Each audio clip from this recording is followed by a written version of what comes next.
பிஸ்மில்லாஹிர்ரஹ்மானிர்ரஹீம். அன்பான சகோதர சகோதரிகளுக்கு அஸ்ஸலாமு அலைக்கும் வரஹ்மத்துல்லாஹி வபரகாத்துஹு. இந்த உலகில் நாம் எதிர்கொள்ளும் சவால்கள் பல. சில நேரங்களில் மனதளவில் சோர்வடைந்து நம் திறமைகள் மீது சந்தேகம் கொள்கின்றோம். ஆனால் ஓர் உண்மையான முஸ்லிம் ஆகிய நமக்கு அல்லாஹ் வழங்கியிருக்கும் மிக பெரும் கொடை அசைக்க முடியாத தன்னம்பிக்கை. இது வெறுமனே ஒரு மனநிலை அல்ல, மாறாக குர்ஆன் மற்றும் ஹதீஸின் ஒளியில் நமக்கு கற்றுத்தரப்பட்ட ஒரு வாழ்வியல் தத்துவம். அல்லாஹுவின் மீது முழு நம்பிக்கை நம் தன்னம்பிக்கையின் ஆணிவேர். அல்லாஹுவின் மீதான தவக்கல். நாம் எவ்வளவு முயற்சி செய்தாலும் இறுதி வெற்றி அல்லாஹுவின் நாட்டப்படியே அமையும் என்று உறுதியான விசுவாசம் இது. நீங்கள் அல்லாஹுவை சரியாக சார்ந்திருப்பீர்களேயானால் பறவைகளுக்கு உணவளிப்பது போன்று உங்களுக்கும் அவன் உணவளிப்பான். அவை காலையில் பசியுடன் சென்று மாலையில் வயிறார திரும்புகின்றன. ஆதாரம் திருமிதி. இந்த பொன்மொழி நாம் நம் கடமைகளை செய்துவிட்டு மீதியை அல்லாஹுவின் வசம் ஒப்படைக்கும் போது அவன் நம் தேவைகளை நிச்சயம் நிறைவேற்றுவான் என்ற நம்பிக்கையை ஊட்டுகின்றது. இந்த நம்பிக்கை இருக்கும் போது தோல்விகள் நம்மை நிலைகுலைய செய்யாது, மாறாக அவை கற்றலுக்கான படிகளாக மாறும். உங்கள் தனித்துவத்தை உணருங்கள். அல்லாஹ் ஒவ்வொரு மனிதனையும் தனித்துவமான திறமைகளுடனும் ஆற்றலுடனும் படைத்துள்ளான். நிச்சயமாக மனிதனை மிக அழகான வடிவமைப்பில் படைத்தோம். திருக்குர்ஆன் 95வது அத்தியாயம் 4வது வசனம்.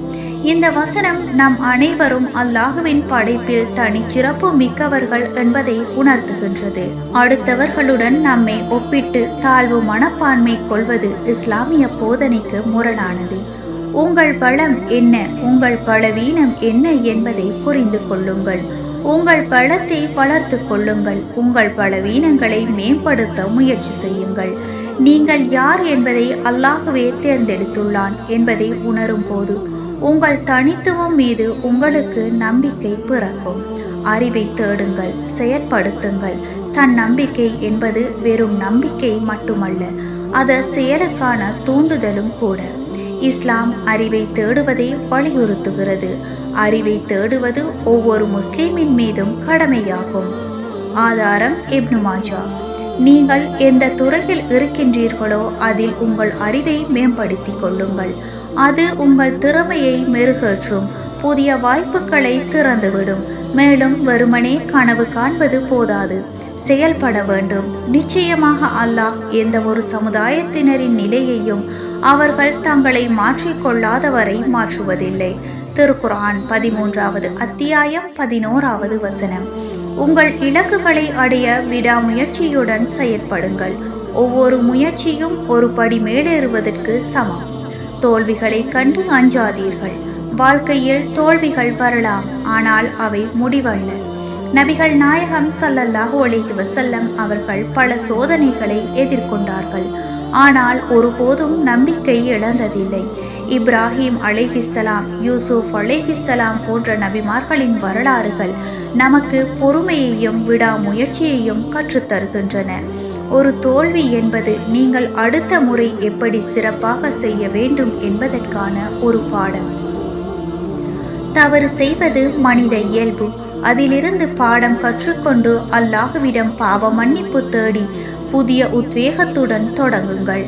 உங்கள் முயற்சிகளுக்கு அல்லாஹ் நிச்சயமாக கூலி வழங்குவான், இன்ஷா அல்லாஹ். பிரார்த்தனையும் இறை தியானமும் தன்னம்பிக்கையை வளர்ப்பதில் துஆவும் திக்ரும் மிக முக்கிய பங்கு வகிக்கின்றன. நீங்கள் தனிமையில் உணரும் போது, பலவீனமாக உணரும் போது உங்கள் அனைத்து கவலைகளையும் அல்லாஹ்விடம் கூறுங்கள். துஆ என்பது ஓர் அடியானுக்கும் அல்லாஹுக்கும் இடையிலான நேரடி தொடர்பு. இது உங்கள் இதயத்திற்கு அமைதியையும் உங்கள் ஆன்மாவிற்கு பலத்தையும் அளிக்கும். அறிந்து கொள்ளுங்கள், அல்லாஹுவின் நினைவால் தான் இதயங்கள் அமைதி அடைகின்றன. திருக்குர்ஆன் 13வது அத்தியாயம் 28வது வசனம். தினமும் அல்லாஹுவை நினைவு கூர்வது உங்கள் மனதை நேர்மறையாகவும் நம்பிக்கையாகவும் வைத்திருக்கும். மற்றவர்களுக்கு உதவுங்கள். தன் நம்பிக்கையை பெறுவதற்காக ஒரு சிறந்த வழி மற்றவர்களுக்கு உதவுவதாகும். அல்லாஹ் தன் அடியானுக்கு அவன் தன் சகோதரனுக்கு உதவியாக இருக்கும் வரை உதவியாக இருப்பான். ஆதாரம் முஸ்லிம். நீங்கள் மற்றவர்களுக்கு உதவ முன்வரும் போது உங்கள் திறமைகள் மீது உங்களுக்கு மேலும் நம்பிக்கை பிறக்கும். இது சமூகத்தில் உங்கள் மதிப்பை உயர்த்துவதோடு ஒரு நிறைவான உணர்வையும் உங்களுக்கு அளிக்கும். தன்னம்பிக்கை என்பது மேலிருந்து வருவது அல்ல, அது நம் உள்ளே அல்லாஹ் பதித்துள்ள ஒரு சக்தி. அதை குர்ஆன் மற்றும் ஹதீஸின் ஒளியில் கண்டெடுத்து வளர்த்தெடுக்க வேண்டும். அல்லாஹ்வின் மீது முழு நம்பிக்கை கொண்டு உங்கள் திறமைகளை அடையாளம் கண்டு விடாமுயற்சியுடன் செயற்பட்டு தோல்விகளை கண்டு அஞ்சாமல் துஆ செய்து மற்றவர்களுக்கு உதவுவதன் மூலம் நீங்கள் ஒரு அசைக்க முடியாத தன்னம்பிக்கை கொண்ட முஸ்லீமாக இந்த உலகில் வாழ்ந்து காட்ட முடியும் இன்ஷா அல்லாஹ். மீண்டும் இதே போல ஒரு தொகுப்புடன் சந்திக்கும் வரை நன்றி. ஜஸாக்கல்லாஹ் ஹைர்.